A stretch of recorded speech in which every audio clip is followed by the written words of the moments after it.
Adamastor.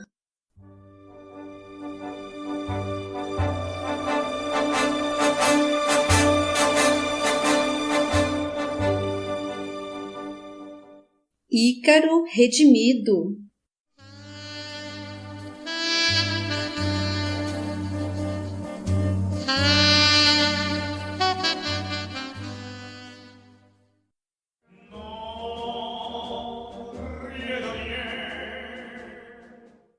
Capítulo 6.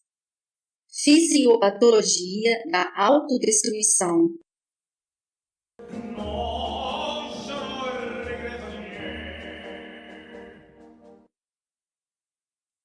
Alberto, depositado em confortável leito, respirava com certa tranquilidade, mas não dava ares de recuperação imediata.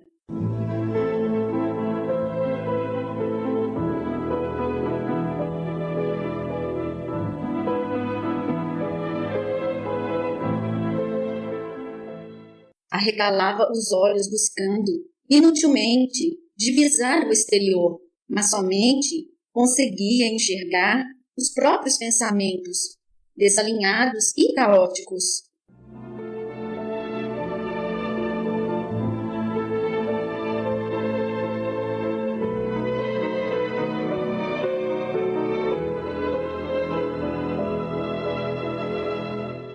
O efeito calmante do sono induzido se esgotara e o infeliz retornava à vivência de seus terríveis pesadelos. Que falta faz o sentimento de religiosidade para um espírito atormentado? Considerava Heitor. Se nosso amigo tivesse alimentado a fé sincera, motivada por crença, qualquer que fosse, estaria em melhores condições de reagir hoje. Se ele não voltar a orar com lisura, não se colocará em condições de colher as energias divinas que o envolvem. Ele não cultivou esse hábito e aprendeu a confiar somente em si mesmo. Não alimentou a vida do espírito e se deixou convencer de que apenas o vazio o esperava depois do túmulo. Ele não está habilitado a perceber os estímulos de nosso meio e não consegue se desvencilhar dos tormentos íntimos. Temos que aproveitar um pequeno potencial de bondade e humildade que ainda traz no espírito. Achávamos-nos na casa de apoio, nosocômio dedicado aos recém-socorridos do vale, em quarto acolhedor e individual.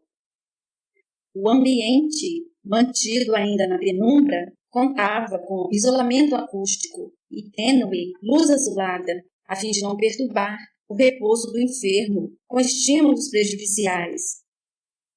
Sua dispneia não fora de todo sanada com a traqueostomia, porque os delicados alvéolos pulmonares achavam-se também lesionados pela prolongada baixa de teor de oxigênio no sangue, e a musculatura brônquica reagia com espasmos violentos, obstaculizando o processo respiratório tão importante à manutenção da fisiologia perispiritual quanto da carnal.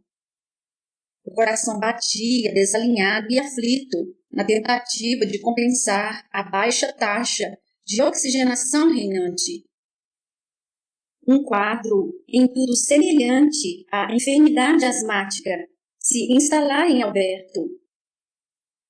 Os amigos do plano terreno, habituados aos efeitos drásticos dos medicamentos de potente ação no quimismo da carne, perguntar-se-ão se, porventura, o plano espiritual não disponibilizará de recursos de igual natureza em tais circunstâncias. Certamente que qualquer médico gostaria de contar com a ajuda de substâncias broncodilatadoras em momentos como este. Não nos iludamos, os remédios podem ajudar, mas seus efeitos, quando aplicados com o princípio dos opostos, se fazem acompanhar de reações adversas que levam ao aprofundamento subsequente da lesão que intencionam sanar. A cura real somente pode ser alcançada pela ativação das vias do próprio equilíbrio Do contrário, não se mantém no perispírito, conquanto possa se suster por algum tempo na carne, simulando uma solução segura para o processo mórbido. A introdução de substâncias bloqueadoras dos receptores adrenérgicos, que são as estruturas moleculares das paredes celulares, onde atua a adrenalina, possível também em nosso plano de ações, levaria a um efeito fugaz de abertura dos dutos brônquicos, mas se faria seguir de um mais intenso reforço nos espasmos, pois a reatividade perispiritual é surpreendentemente muito mais rápida e enérgica do que a física, podendo agravar sobremaneira o processo, ao invés de conferir o mínimo alívio.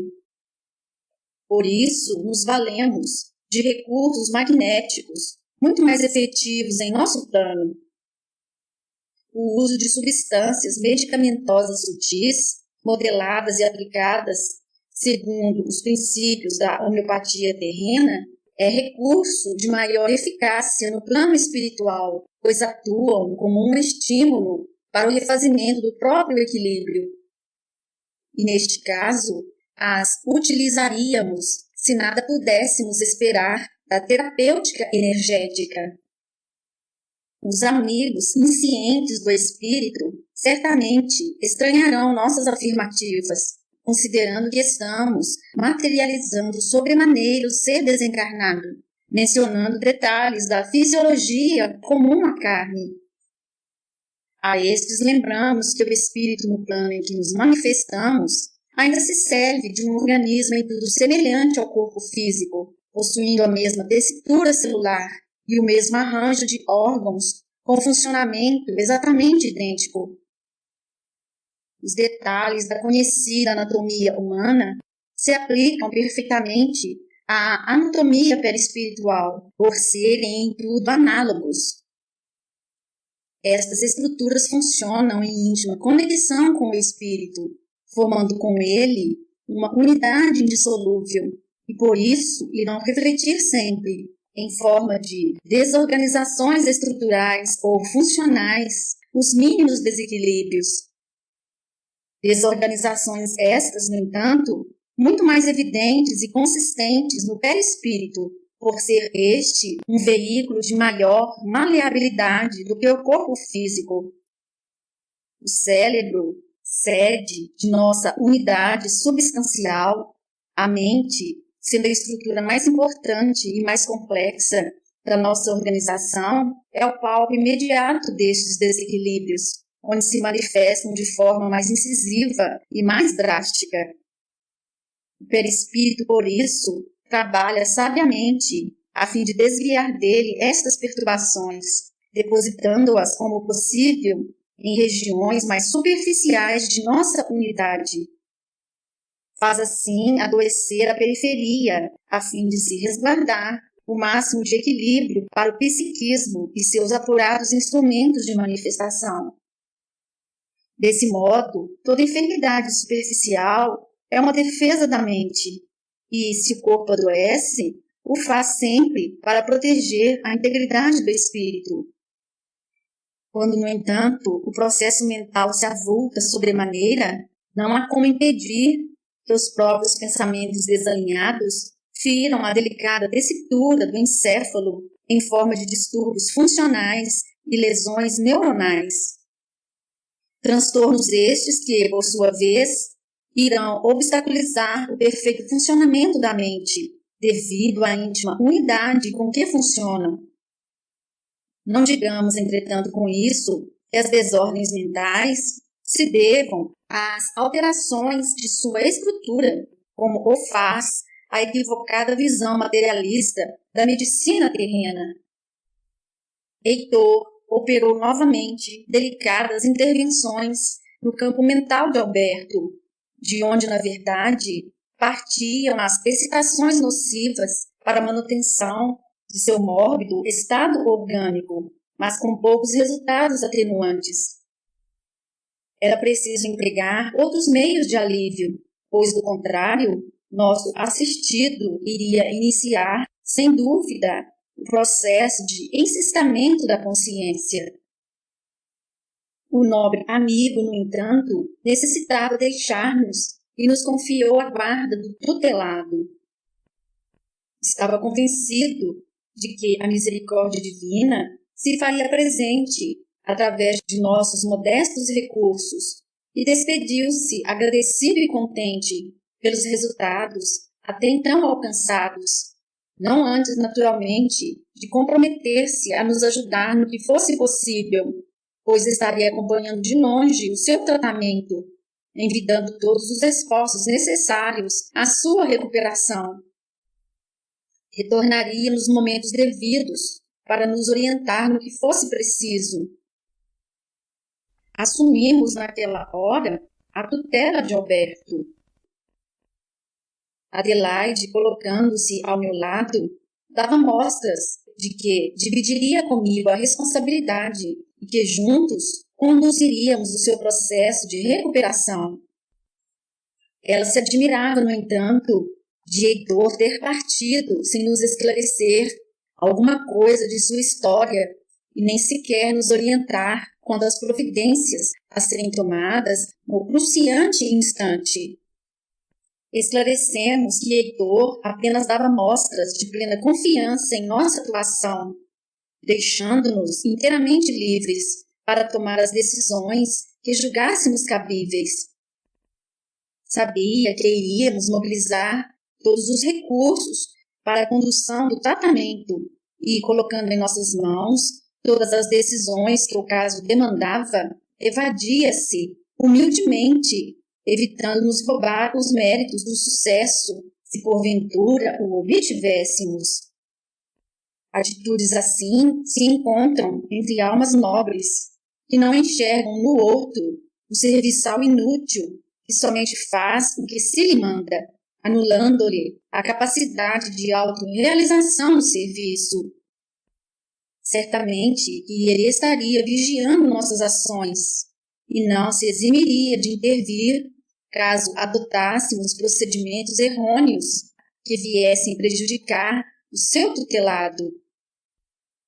A sós, diante do amigo que sofria, de pronto nos interessamos pelo seu drama. Despertou-nos o desejo de conhecer-lhe o passado para melhor ajudá-lo. No entanto, não era ainda o momento, pois Alberto caminhava para a ovoidização e era preciso adotar providências mais urgentes. Posteriormente, caso fôssemos bem-sucedidos, então seríamos convocados a penetrar em sua intimidade com maior precisão, a fim de conduzi-lo a um efetivo restabelecimento. Ofegante, o infeliz reassumia a posição fetal, como se recolhesse em si mesmo.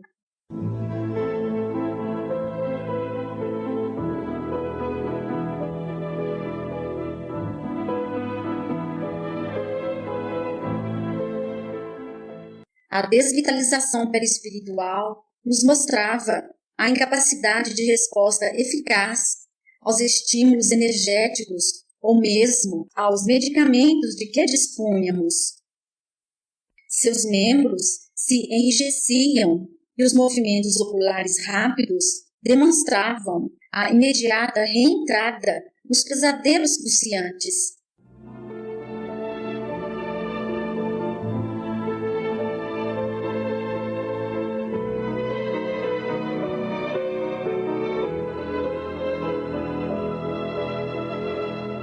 Convidamos Adelaide a um exame mais minucioso do enfermo, a fim de adotarmos as providências cabíveis. O quadro configurava todos os efeitos da doença autodestrutiva, ainda intensamente atuante, e aproveitamos o ensejo para detalhá-la para a amiga, interessada em aprender, para melhor servir. Vejamos, Adelaide, disse-lhe, procurando envolvê-la no interesse pelo estudo. A que ponto pode a louca desventura do autoextermínio conduzir o ser? Observemos a completa desorganização de nosso suicida, a fim de compreendermos com mais detalhes a sua fisiopatologia. Sei que são velhos hábitos da nossa medicina que parecem atender muito mais à curiosidade do que ao sincero desejo de ajudar, mas certamente conhecer primeiro é o caminho para se melhor interferir depois. A autodestruição opera graves danos à organização perispiritual, sobretudo nas delicadas estruturas encefálicas, onde induz suas lesões mais importantes. Para se compreender esta patologia da alma, conhecida em nosso meio por psicólise, que em termos gregos significa ruptura da psique, é preciso entender o comportamento das forças que operam no perispírito e identificar as etapas do processo desencarnatório, momento em que se estabelecem as suas perturbações. Em nosso plano, o perispírito, também chamado psicossoma, é entendido como um organismo energético, impulsionado por duas forças básicas, uma de expansão e outra de contração. O primeiro impulso, caracterizado como hiperdinâmico, tem caráter construtivo, operando crescimento, atividade e aumento do metabolismo.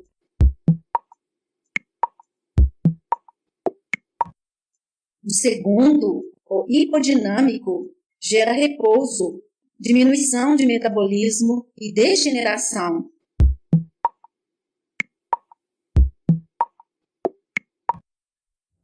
A contração faz descrescer o tônus vital e a expansão o dinamiza. Portanto, não são movimentos necessariamente espaciais, porém dinâmicos e vibracionais.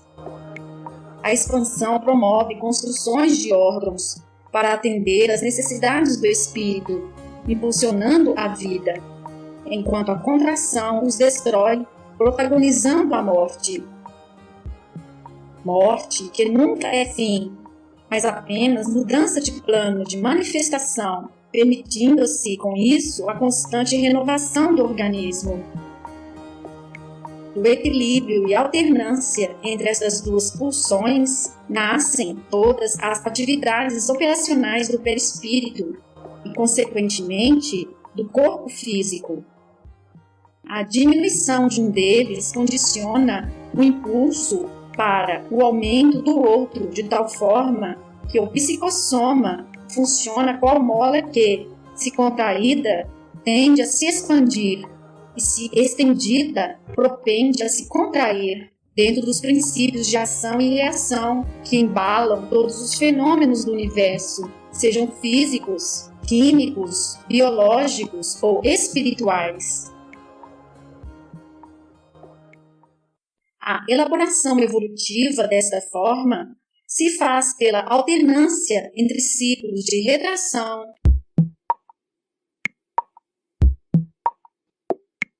e de expansão,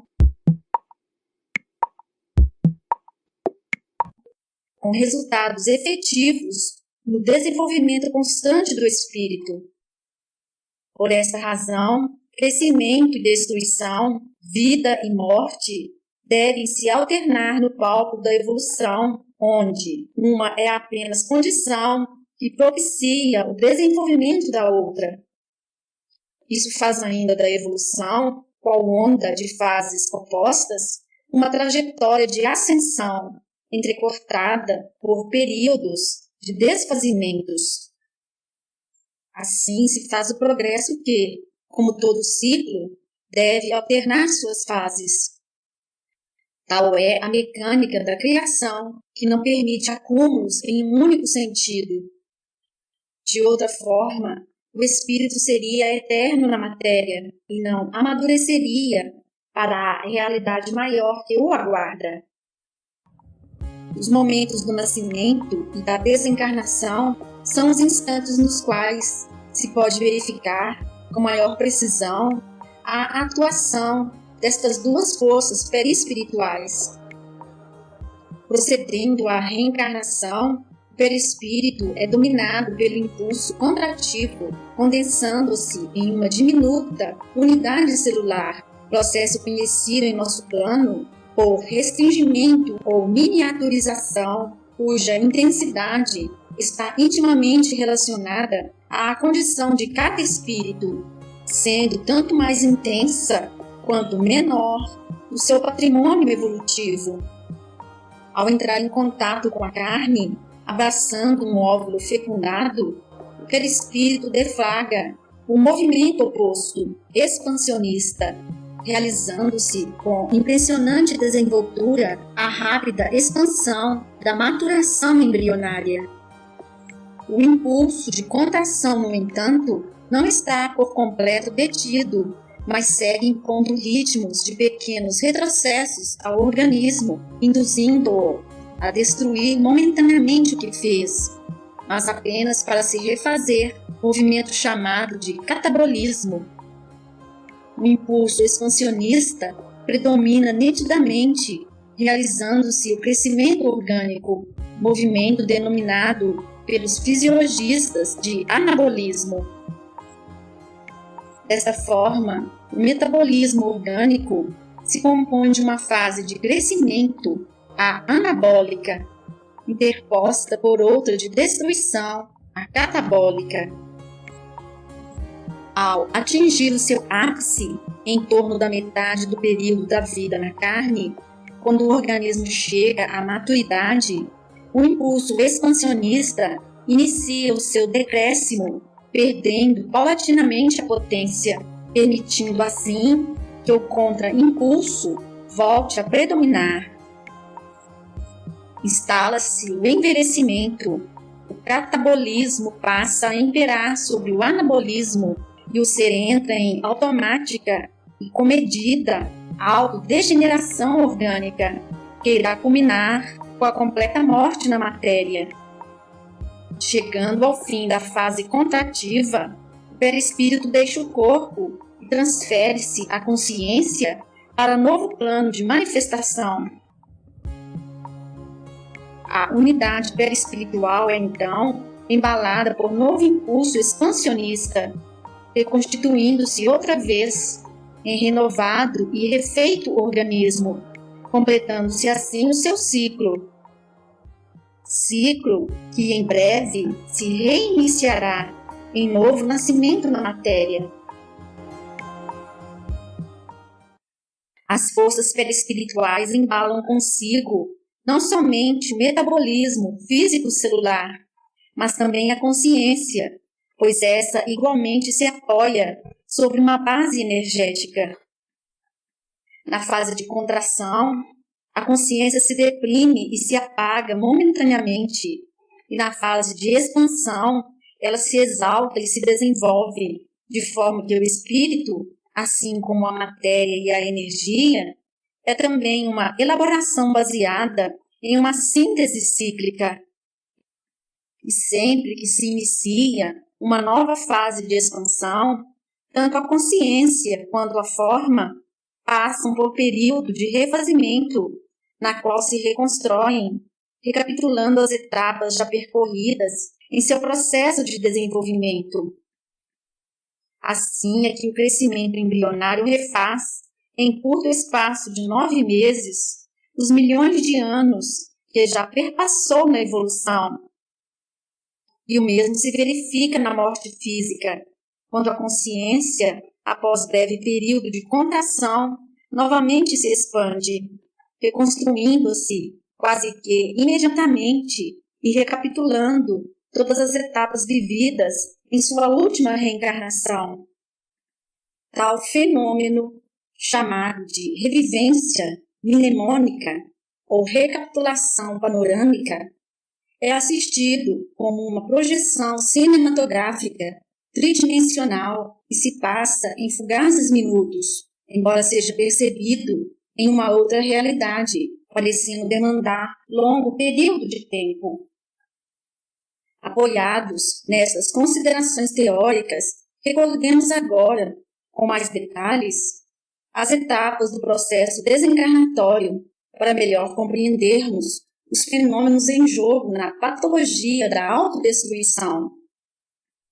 O plano espiritual, com muita propriedade, compara o momento da morte com a metamorfose dos insetos, pois se lhe assemelha com precisão. Uma vez cessada a vida física, o desencarnante, embalado pela contração perispiritual, inicia também a retração do metabolismo consciencial, entrando na fase de crisálida, onde a atividade consciente se recolhe e se apaga completa e momentaneamente. Neste momento, o perispírito, acelerando a fase destrutiva e contrativa, promove a quebra de suas malhas teciduais, movimento conhecido em nosso mundo por histólise perispiritual. Ainda sob o império do impulso de contração, irá então intensificar a absorção dos remanescentes energéticos que moviam o corpo físico, a fim de reciclá-los dentro da sábia economia da natureza, que procura tudo aproveitar. Terminada essa fase, dá-se lugar à histogênese perispiritual, quando o psicossoma, expandindo-se, processa rapidamente a sua autorreconstrução, seguindo o mesmo molde previamente desfeito, em base aos registros morfológicos retidos em suas malhas energéticas. Nesse mesmo momento, a consciência desperta e, entrando também em reconstrução, recapitula rapidamente toda a experiência realizada na matéria, momento nobre da vida do espírito, no qual ele recolhe tudo que semeou, revive o que aprendeu, fixa ensinamentos ou erros e se prepara para a nova existência que se inicia. Em seguida, finalmente, cai a consciência em novo sono revitalizador para despertar logo mais, ativa e reconfortada, encetando a rica vida espiritual. A revivência mnemônica é importante etapa do processo desencarnatório, que visa a sedimentação dos conhecimentos hauridos na vida, retirando deles proveitos para a jornada no mundo espiritual, na forma de conhecimentos automatizados, sendo indispensável recurso de reedificação do psiquismo. Através dela, o espírito encontra-se em melhores condições de dar uma sequência à sua vida mental, egressa da carne, e promover, de uma maneira mais proveitosa, a sua evolução. As experiências vividas e os conhecimentos adquiridos na existência terrena serão, desta forma, transformados em impulsos instintivos, funcionando como pendores e dons natos, tanto na erraticidade quanto na futura reencarnação do ser.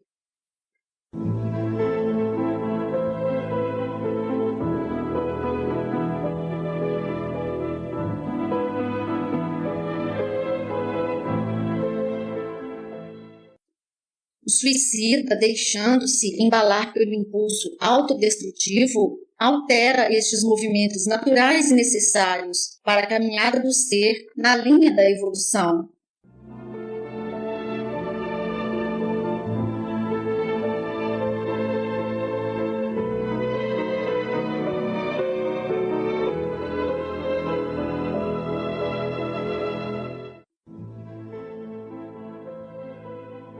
Alimentando o desejo de retirar-se da vida e intencionando a dissolução completa de seu próprio eu, faz preponderar o movimento de contração sobre o de expansão, promovendo assim a deterioração das forças reconstrutivas do perispírito.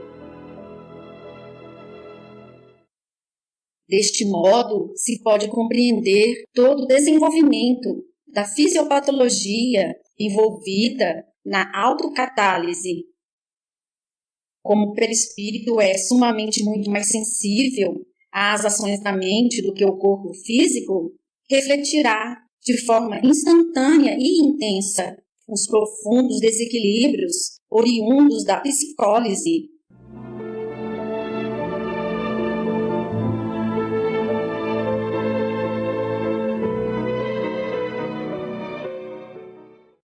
será ainda no momento da desencarnação que estas alterações se farão sentir de modo mais proeminente, deixando depois suas marcas indeléveis registradas em dismorfias perispirituais atípicas. As etapas naturais da morte não se completam eficazmente no suicida, embalado por intenso fluxo antivital.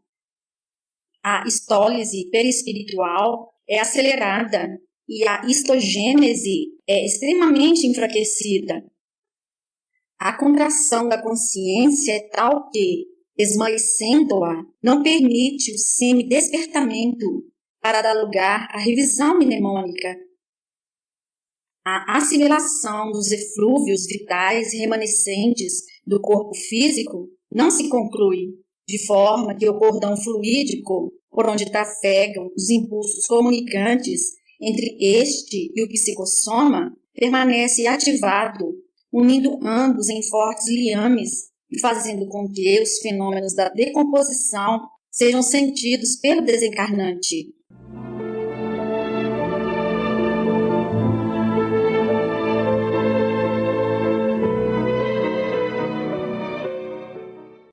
E mesmo que os trabalhadores do desligamento sejam bem-sucedidos nessa separação, estaciona-se a histogênese na conformação do momento da morte, retendo por isso, de modo vivo, todos os processos traumáticos a que o corpo físico for submetido. De acordo com a fixação do suicida, em um desses momentos, determina-se o tipo de patologia perispiritual predominante. Alberto fixara-se na paralisia da histogênese perispiritual e não efetivara o despertamento da consciência. A histólise não se deteve e ainda operava a retração perispiritual. Seu psicossoma, por isso, mostrava-se completamente desvitalizado, moldado na aparência física do momento da desencarnação e com a consciência completamente bloqueada.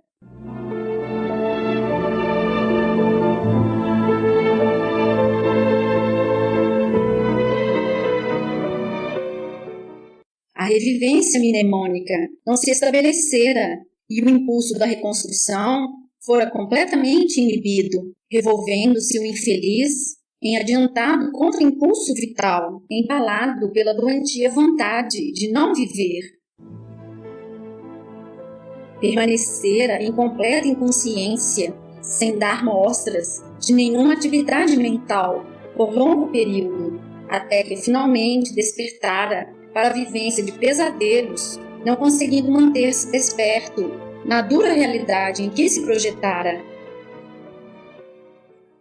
Apreciando a complexa patologia da psicólise, o homem encarnado poderá melhor ajuizar-se quanto à gravidade de suas levianas ações ao acelerar as forças destrutivas de sua alma, não somente engendrando o suicídio consciente, mas se permitindo agredir de forma insciente e inconsequente pelo abuso de substâncias tóxicas de toda a natureza que lhe facultem, nos prazeres fugazes, a fuga de suas insatisfações, em que pese todas as condições adversas que obstaculizem a plena concretização da felicidade na Terra, nada justifica a louca desventura de se auto-aniquilar, pois as drásticas consequências do ato perdurarão por prolongados períodos, quando o autocida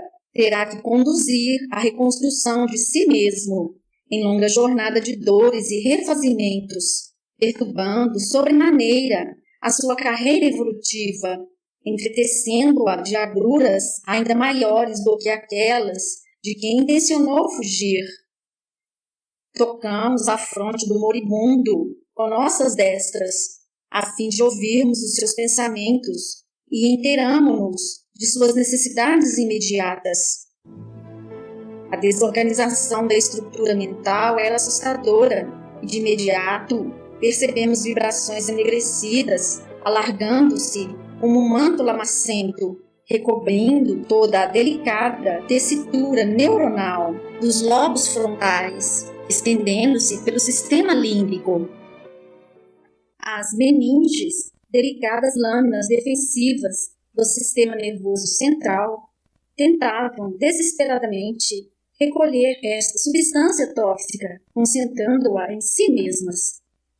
São as energias do pessimismo, da angústia e da negação de todo o potencial divino depositado em nosso espírito, acrescentava diante do espanto da amiga.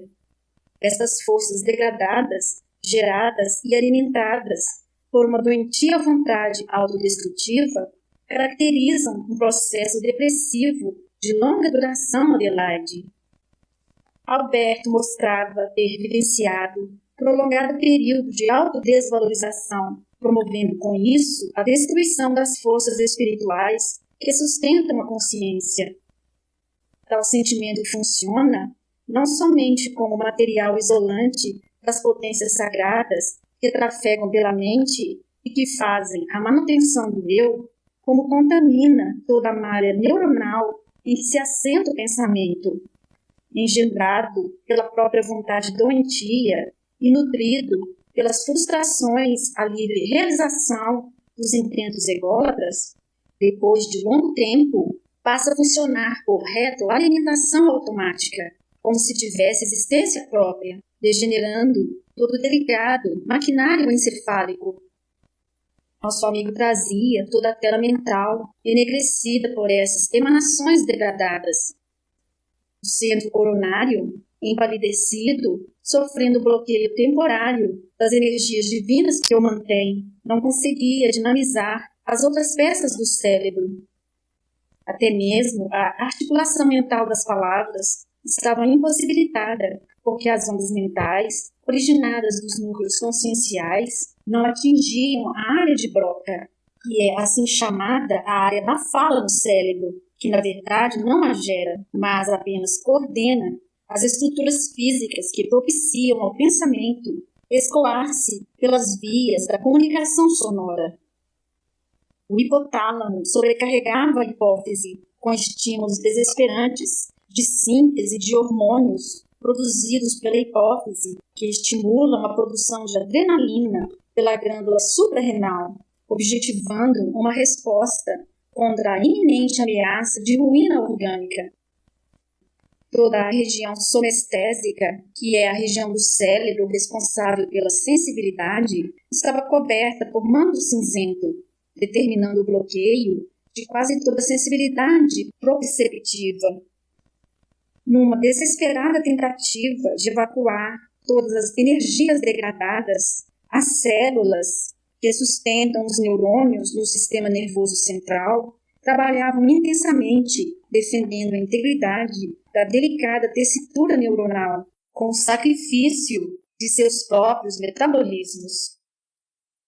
Captavam as emanações pestilentas, denandro-as dos vasos que se dirigem à pia mater, que é uma das membranas que formam as meninges, lâminas protetoras do encéfalo, onde se acumulavam de modo assustador.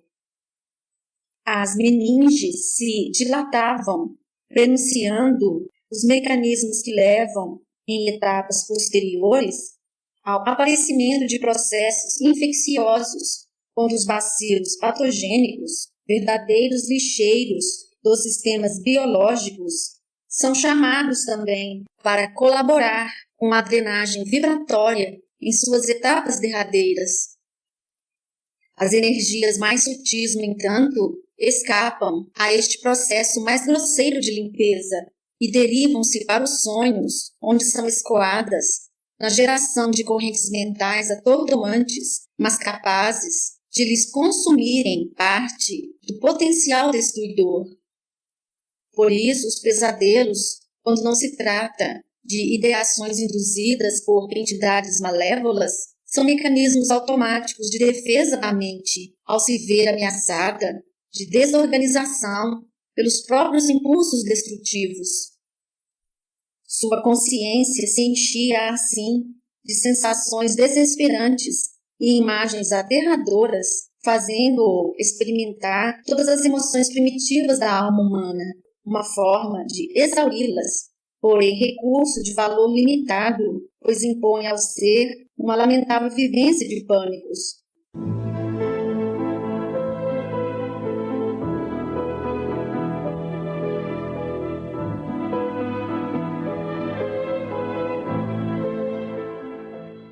Sentindo-se esmagar por situações dramáticas, Alberto vivenciava tormentos de destruição de si mesmo, imaginando-se em meio a tempestades, furacões e outros perigos que lhe ameaçavam o aniquilamento completo.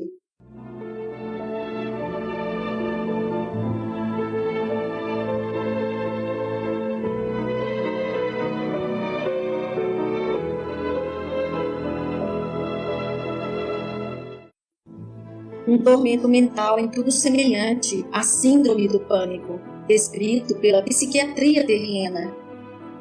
Presenciava de fato uma situação real de perigo iminente e, por isso, todas as reações típicas do medo extremo estavam presentes, dominando-o completamente. Qualquer associação lógica era impossível. O sistema autônomo simpático prodigalizava todas as reações possíveis de fuga. O coração acelerava-se descompassadamente e o sistema vascular se retraía, concentrando-se nas regiões de maior requisição orgânica no momento, deixando a pele fria e pálida. Os pelos se eriçavam como um animal acuado, e os pulmões arfavam com pressa o oxigênio impossível de ser absorvido com eficácia. Seus músculos estremeciam como a se prepararem para uma imediata evasão. O centro gástrico, totalmente retraído na inatividade, fazia desaparecer qualquer sensação de fome ou sede.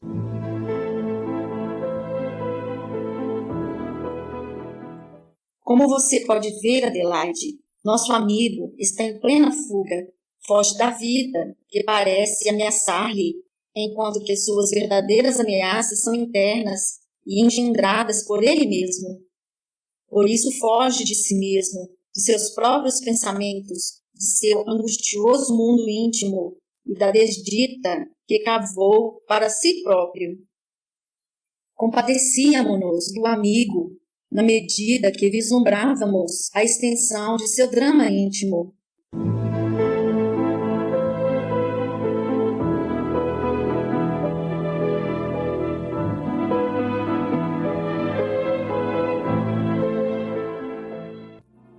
Podíamos sentir seu imenso pavor e seu desalento ao se ver completamente impossibilitado de evadir-se do tormento em que vivia.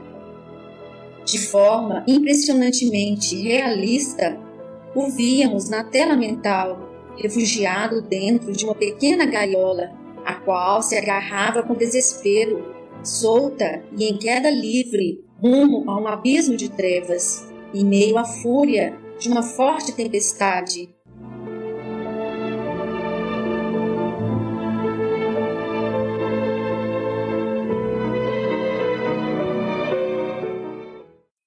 Trata-se de uma barquilha, o pequeno cesto pendente dos balões, onde se acomoda o aeronauta, dizia. Ela, no entanto, desprendeu-se de seu apoio aéreo e está caindo no vazio. Aí, nesta frágil estrutura, seu espírito busca um refúgio, desesperado e inútil. Nosso amigo degenerou os mecanismos de suporte de sua consciência espiritual, e o desastre parece iminente e inevitável. A defesa segura somente se faz mediante a completa desestruturação dos mecanismos que sustentam o eu na massa neuronal, fazendo-o retroceder às etapas primordiais da organização mental, mergulhando-o na completa inconsciência.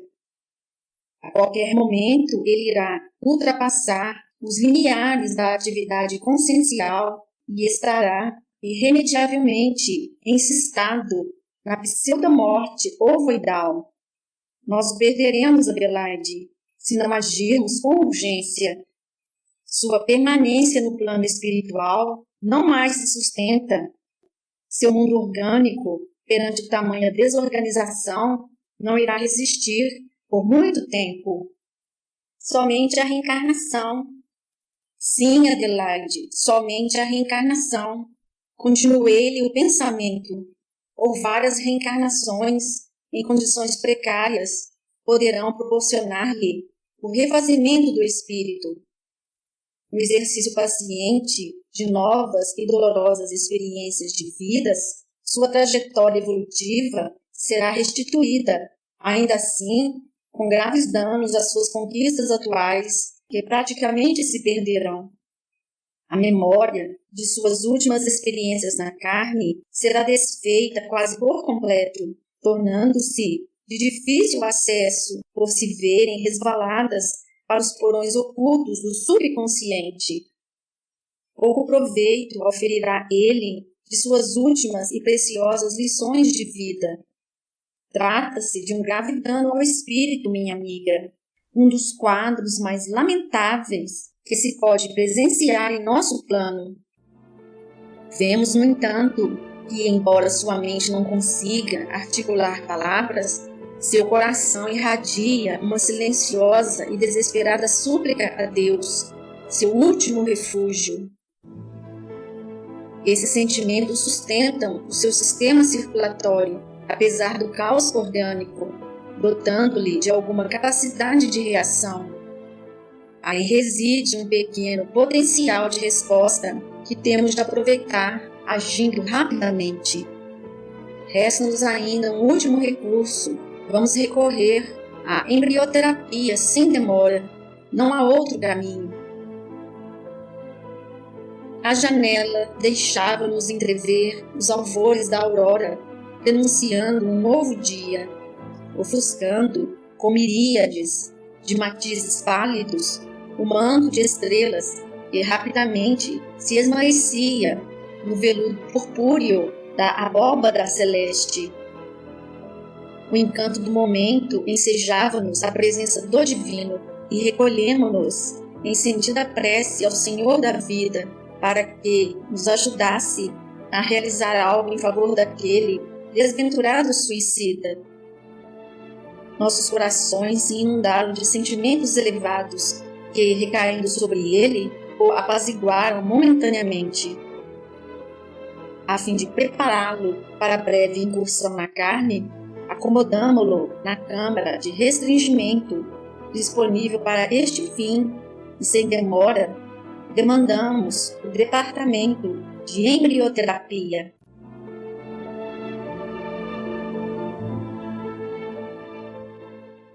Fim do capítulo.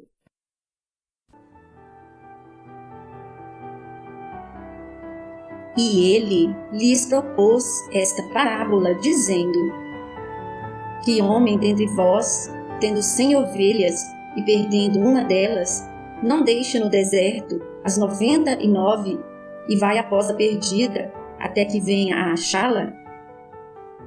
E achando-a, a põe sobre os seus ombros jubiloso.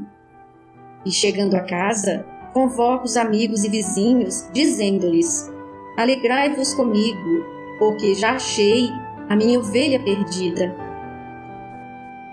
Digo-vos que assim haverá mais alegria no céu por um pecador que se arrepende do que por 99 justos que não necessitam de arrependimento. Lucas 15, versículos de 3 a 7.